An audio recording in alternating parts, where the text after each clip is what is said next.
So I think one of the reasons a network map is so useful is it helps groups working in a particular area identify their role within a wider network and understand where there might be connections lacking that they might be able to tap into for building future projects or collaborating better to make things more efficient, the way they work, for example. We've been in a process of consultation with stakeholders in the Wandle Valley and our partners through the scheme since creating the map. So we've taken it to a number of events, an AGM, a community forum event, and we've been finding out how partners and organisations perceive they might use the map and how they might find it useful.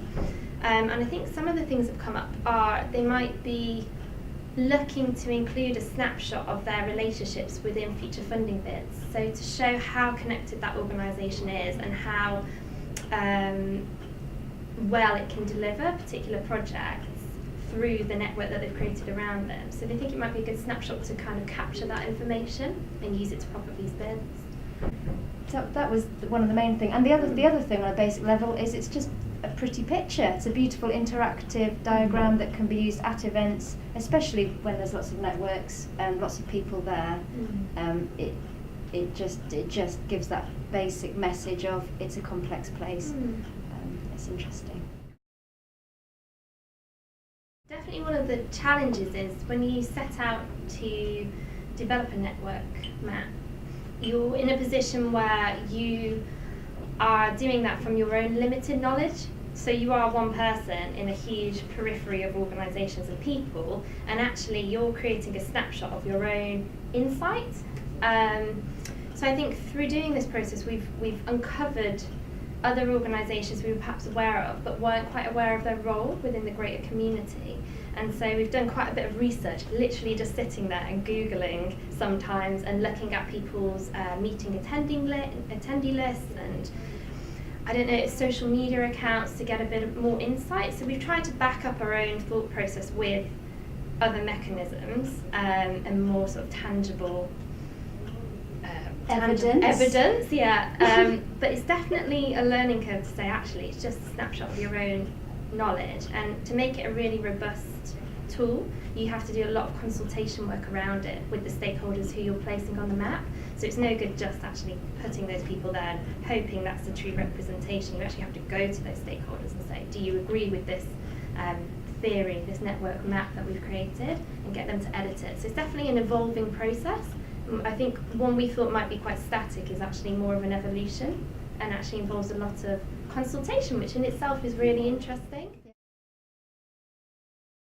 We should have done it probably in development before we'd even got the money to do lots of good work, because it would have probably influenced how we would have built projects. Through doing it we've identified, and it's made us look at the valley differently. There are people that manage that deliver sort of big events with different partners and different people, so they're hubs. There are people that manage forums and host other partnerships, and those groups would have been, I think we could have been a bit cleverer with the way we built our projects from the beginning if we used this first of all. One interesting thing that you learn from doing this is actually